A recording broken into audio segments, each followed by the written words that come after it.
And a little overview, as the previous group already said. So Rossmann operates over 3,000 stores in over like 7 countries among the Europe. And so the main task is to predict on the test data the such factor as the sales. And analyzing the data, we have considered that the data is pretty clear and clear understanding, but there is little drops on the sales parameter, which indicates that probably, or actually, Rossmann Groups doesn't operate in some points of their organizations. All the initial variables are on the slide. What do you mean? So, did you mean zero valid sales? Yeah, like they're probably temporarily closed, or they're not operating because like it's over 3,000 stores, and obviously that in initial data there are going to probably be some stores that's on I don't know, reconstruction or just closed something. Mm-hmm. So those are the drops in our analytics, but we don't exceed them just because this is our target value and variable, and this is very important to examine in the future models. But actually, you had some variables that could explain this. So you have this open variable, right? And you can just explore if this is indeed so. So if the store is closed, then sales are zero. Other possible reason could be just holiday or maybe weekend when the stores are not operating. We also thought about that, but the considering the correlations between the stores and the holidays, which we also have, and the weekdays, and also, I mean, the sales, there is like no strong correlation between them. So probably some of the stores are closed in several countries because they work among the Europe. But in general, we just decided that probably some of them are temporarily closed for reconstructions or something.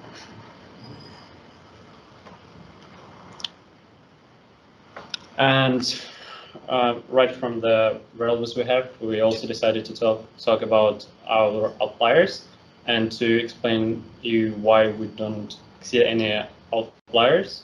So actually the reason is that the sales correlation shows that the sales in each region, they're kind of on a stable position, so they're not strong outliers or some deviations that could be observed, but the only outliers we could notice it's if we see the data of the customers we have, and this just could be explained by also the correlations of the data and just switching our variables that just in some regions where our store is located, there are less sales in general just because less people live there. Unfortunately, this variable won't be available for prediction because I think that original intention of using this prediction was to plan the staff for the store. So they wanted to know how much personnel to put in the store on a particular day. And this is why they definitely didn't know the customers before the number of customers before the end of the day. And this variable won't be available in the tests. Yeah, we also thought so, but at the same point, we saw that this outliers has a lot of meanings among all the data, and we just decided not to exceed this one because we were afraid that it could be probably affect our final prediction. Okay, now we'll talk about the testing set data parameters. So before we start our analysis modeling building, the total data was divided in the 2 parts, training sample and the test sample, accordingly with 20% and 80% respectively. This step was necessary because our model can't work normally. Because of the number of rows, it was practically 1 million rows, if I'm right. So at first we took 20% sample data set, and then in the future remaining part was 80. Accordingly, the model will already be validated before the testing on real test data. What the required indicator is not known. So go next. And before we work with our data, we've made such charts and plots which represented our data, and this is accordance between the stores and the customers with the dimensions. So maybe next. Okay, and the first model which we were building, it's a model of the most correlated variables. It's based on the previous points. We have identified 3 most correlated indicators: customers, day of the week, and date, on their basis. Then we compare their functions in this model, the coefficients of MAE, and their gradient boosting was the winner in this model. So go next. In model 2, using all variables, we also running our model, and there the evaluation results, the winner was also gradient boosting.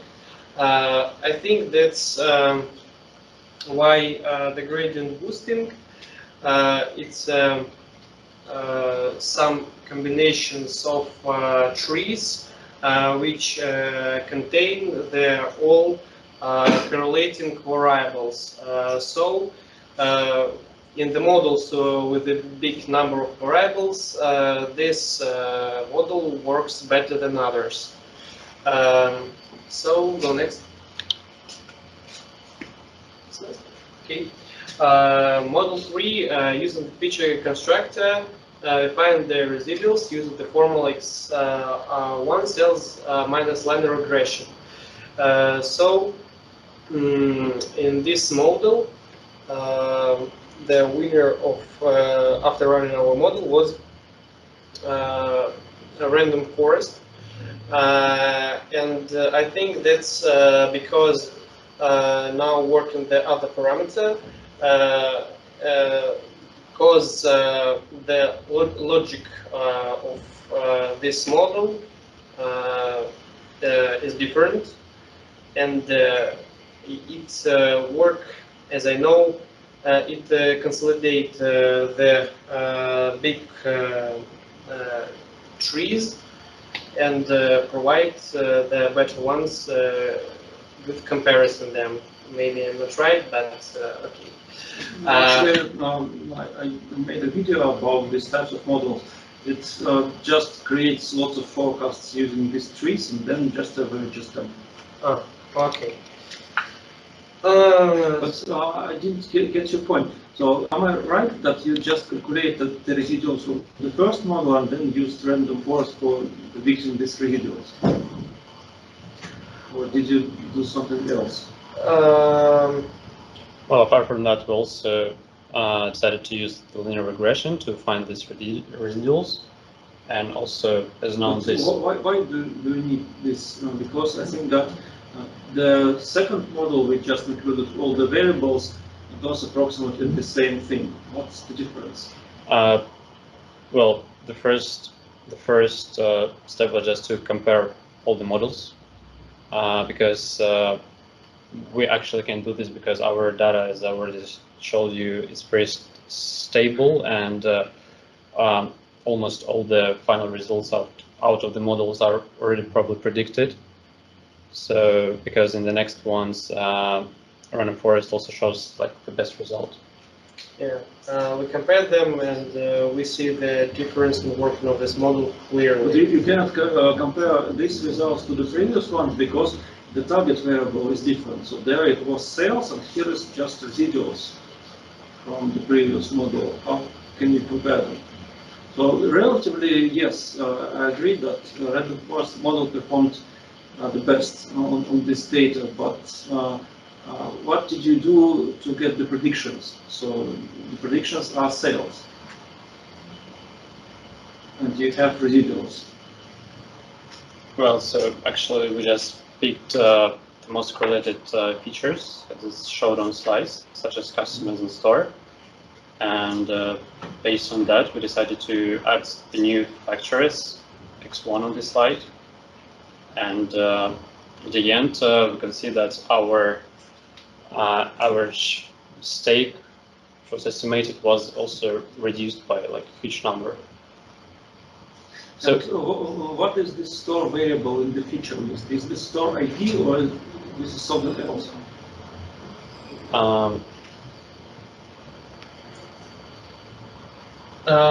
We was using all the data sets, and here it's yes, it's ID, but also we using the parameters of the stores, volumes and dimensions and such other.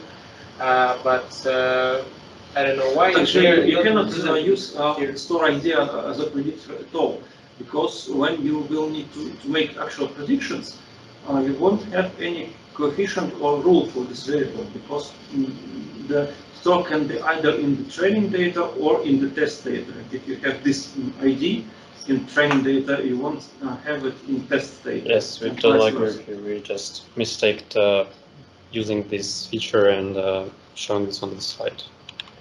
So probably if we use the better variable and features, the average mistake will be even less than this one. I don't know how it could work.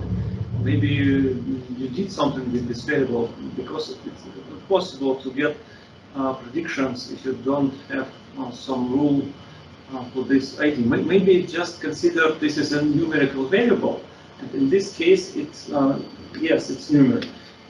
In this case, it can work, but this has no meaning, because the stores probably have sequential numbers in the opening order of the stores, right? So they build a store somewhere, and then they assign a number. So they are not related by this ID in any way.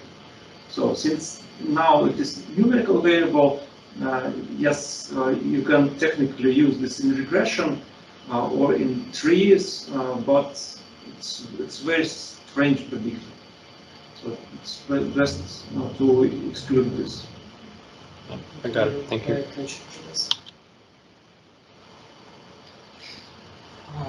Yes, in the next model we try to use also regularization method in regularization. We measure the parameters of regularization, and when the coefficients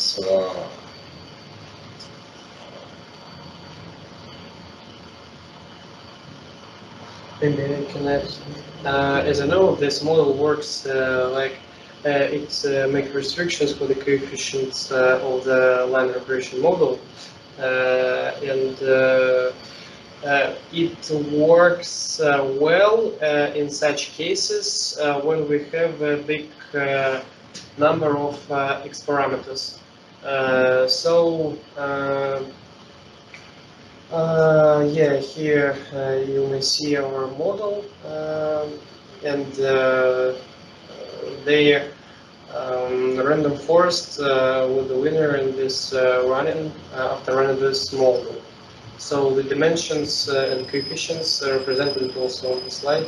Actually, maybe I was right when I thought that there may be some technical relationship between the store ID and the outcome, because the stores that were opened more recently have larger store IDs, because they were just the next in the sequence. But since they were opened more recently, they may have some less customer base and smaller sales because of that. And you can see here a negative correlation with store IDs. So larger the stores with larger IDs tend to have lower sales on average. But I think it's not a good predictor. On the other hand, if it improves your predictions, and if you can actually use this in your test data, then why not to use it? Maybe there are some other better suited variables, like opening the date of the opening for the store, then it's best to use that. But still, if it's correlated with the results, why not use? So the next. Business method, it's based on our last methods, and we try to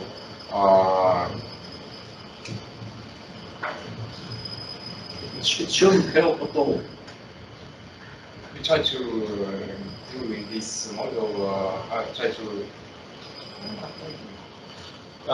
So we've tried to use this model to use the improve, preprocessor for last our model. yeah, to improve our results, but also you mentioned before that some measures of dimensions were not correct. That's why the results will also, as a small ball, rising. But anyway, that model on next slide shows that's a comparison between the models, and the random forest won this. What does that dimension? What does Not it mean? dimensions, but meanings, maybe. It's the Actual means of average. error, yeah. So Actually, you have exactly the same metric for the last model and the previous one, right? yes, after the running of the model, the results were equal, and Because you just made a linear transformation to your input data, and as a result, the model just has adjusted the thresholds for the rules. It just scaled them by the same amount. So you were scaling the data by doing this standardization, so it didn't change anything. So this normalization could be useful if you try to apply some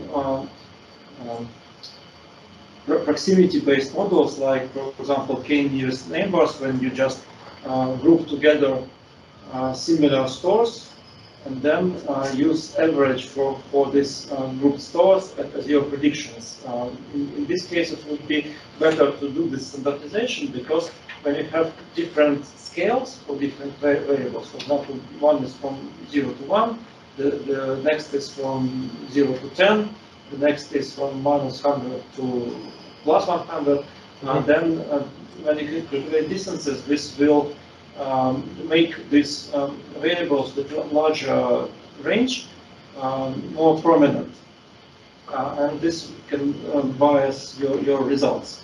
So they will become the main differentiators, or the main grouping variables for your observations, and you will get just wrong results. But for regression, it won't help. So it's could be also useful if you try to assess relative importance of the variables. So in regression, the value of a coefficient does not tell anything about how strong this relationship is. It's just based on the scale for this particular predictor. But when you do standardization, then you can compare the coefficients and then the largest coefficients will mean that this is the more important variable for making prediction, because it changes. It has the same range, but it changes. The unit change in this variable makes a larger difference in terms of target variable. So otherwise, it's just not necessary. Okay, the next slide. Yes, we use our first model and try to use it on our pseudo test data. It's 80% of our training data that we use. So why did you choose such a large proportion? Did it work too slow? It didn't work it's at all. too slow and It didn't want to upload our data at first. It didn't work. So it's not very suitable for large data sets. And you can sample yes, more. but he tried. And we try to calculate our original sales Original in training data, and our predicted by random forest methods sales. We more find on delta and percent of even The the, accuracy. even in this case, it show lots of bad results. So in general, we think that the not so good result is better than none result, and we made a conclusion that we should change the Why variables. do you think it's bad? Because you got similar performance on the training and the test set. Well, it's good because it's pretty accurate in general by the percentage. We have like 20 predicted one and original one, but the actual data is pretty small, and probably if we would the better values to predict our models, the predicted value could be bigger actually.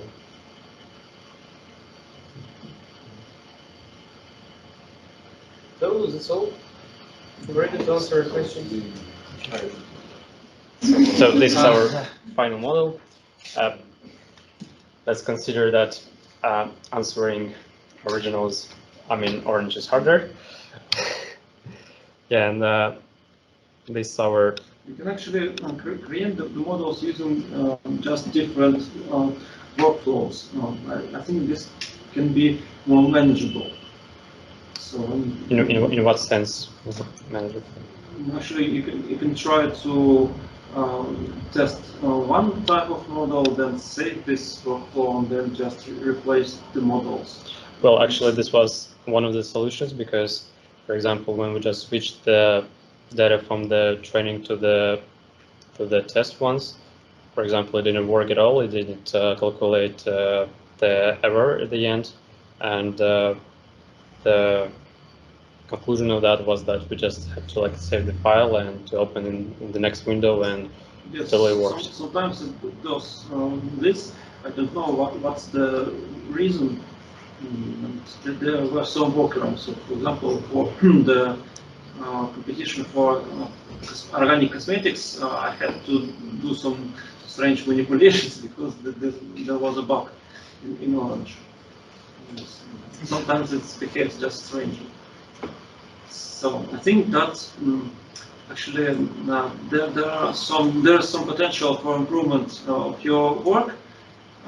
So first, I think there is not so much sense in using the third model because it should be similar to the second. I don't know if you have some combination of linear regression and random forest, so it's actually similar to gradient distance. The first step is the prediction of the result using some simple model, and then you take the residuals and use and train other models on these residuals, and then you just add all you just sum up all the predictions, and you get the final prediction. So it's some reinvention of this approach, but I don't know if it has much sense. So there are some problematic predictors in your models, but surprisingly, they have correlation between them and the target variable. I mean, the store ID.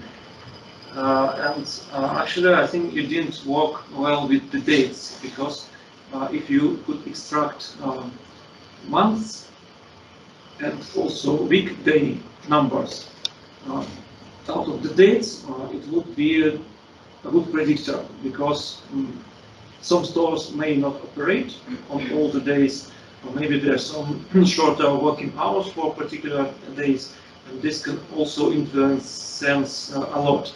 I don't know if it's possible to do this in Orange. I know that there is a time series add-on for it, which can probably work with dates, but I'm not sure if it can extract the components. And maybe you can just pre-process the data set using R, because it has some nice functions for this. There's a lubricate package that can easily extract the Well, actually, components. that was the problem, because we tried to extract the original data from the store CSV file, and even using the Python scripts and other Oh, fine. in Orange. Python widgets script. Yeah, Mhm. but we have struggled to try to extract them from the R and to transport this to our original data. And we, Actually, you have to be careful with column separators and decimal point separators. The functions in R can allow you to adjust this. There are several functions of these types, and I think it will work with just write underscore CSV, which is available in Reader or in very diverse packages. It should work, because this is how I created the data set for cosmetics, so it should work. But if it doesn't, then you need to check the column separators and also the decimal points separators and the date format. It should be correct. In Orange, there is a widget which is called, I think, CSV import. So there is one which is file.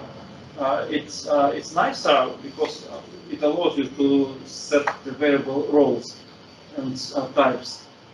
But it does not allow you to adjust these separators. And maybe just import CSV or CSV widget, I don't know the exact name, would allow you to do this. So this is the first option, and the second is that widget that allows you to import some strangely formatted text files. Maybe this could be an easier. transform into Excel. So how we try to do this? And So maybe this will allow you to add this information to extract the date components and maybe to get better predictions. When you have that, so for example, you don't know if you should exclude outliers or if you shouldn't do this, then especially in Orange, then there's just one answer to this. You can try doing this and not doing this and compare the performance of the resulting models. So it can be done quite easily. Just switch off a part of your workflow which did preprocessing, and then yeah, it's a little understandable, but the main idea for us to not to accept the outliers was that the customers is one of the most correlated variables and to. it's actually also a second problematic predictor, because if you open the real test data, it shouldn't be there, as your colleagues mentioned. It's just not available, because they were actually trying to predict either this number of customers or sales, which is tightly correlated with the number of customers, because they didn't want to no particular the demand for a particular item. You have just aggregated sales in a store, and it's not so useful for inventory planning. They were trying to use this for staff planning, and what they actually wanted to know is the traffic flow. But we didn't see any mentions about like, staff planning, to be honest, even on Google. I don't know if I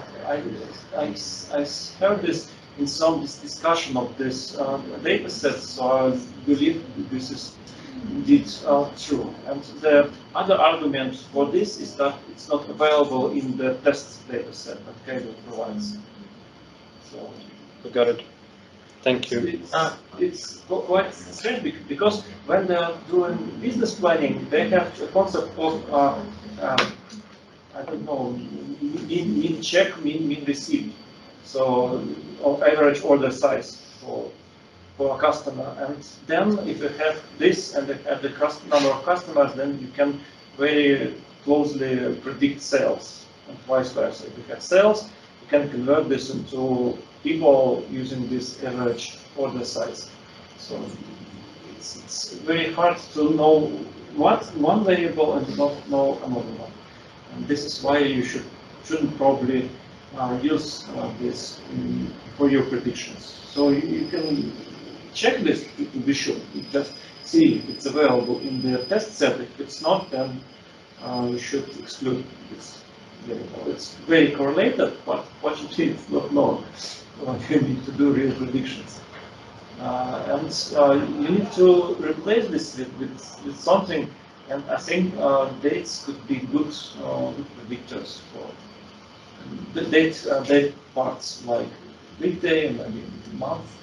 And by the way, how long is the historical period? Is this just 1 year or more? For the predictors. So yes, for the date column. What's the minimum date? What's the maximum date? It was from the. Well, there is a strange situation between that. The data is sampled, and one data is behind the 19th of the 1st of January of 2019. I don't remember, to be honest. And the data that is supposed to be tested is right after the 20th of January. Sorry, and. So it was also quite a moment about to combine the data together. I think the data was shuffled during sampling, because when you are using this sample widget, or when you are using some similar function in R or in Python, then it generates just random numbers from the range of row numbers. I'm very sorry, I confused this with the bicycle case, the one we started at the yes. So there was very strange split when they had to predict the end of each one. But here the data was probably unordered, and when you are doing sampling, the chronological order may not hold, but you can restore it if you just sort this by date column, or if it's possible in orange, you can also try to see minimum and maximum value. It prints this in distributions. I don't know what it will actually output for the dates, because internally dates are represented as numbers in computers, if it shows them normally or as a number. But you can just look this up in Excel or elsewhere. It's quite interesting, because if you have several years, then there is a good sense to extract also the month number, because there is very high monthly seasonality for any kind of retail data. And the other type of seasonality, which is always pronounced, is weekly seasonality. So we have different weekdays and the weekend, and they tend to show very different sales, and this pattern is very strong usually. So you can possibly improve the predictive performance of your model by including that. But I don't know if it's possible to extract them in Orange. Maybe this time series widget can help. But I think it can be easier to do this in other tool like R or maybe even in Excel, because it has functions that can extract month and function can extract number of week days. Maybe you can try this if you wish. Thank you, Krish. I have one question. You've mentioned before that the third model it's unprofitable in our case. So, by your opinion, It's quite strange because how did you calculate errors for it? Did you just use predictions widget or test and score, or did you calculate them by hand? No, we obviously didn't calculate this by hands.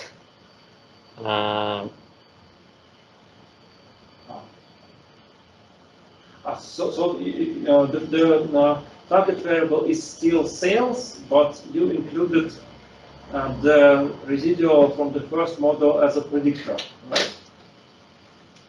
It was not target variable, but it was a predictor, a factor. No, it was also target variable. Because you use feature construction, and so the second model was some sort of linear regression, right? Yep.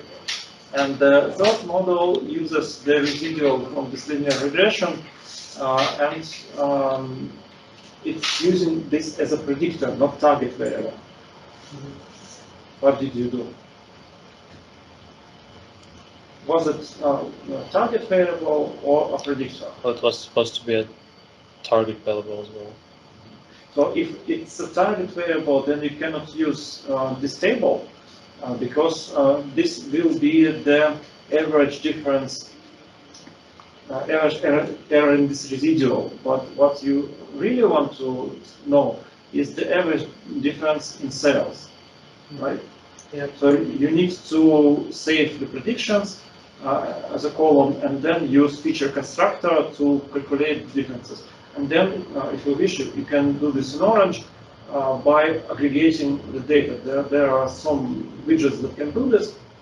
There's a pivot widget, and I think there is also group by widget, and this can calculate mean absolute error. So you can do this, but you can do this by hand. If it was a predictor, then it's interesting how did you create this? How did you create your forecasts in this case? Because you need the residual from the first model to predict the targets of the second model.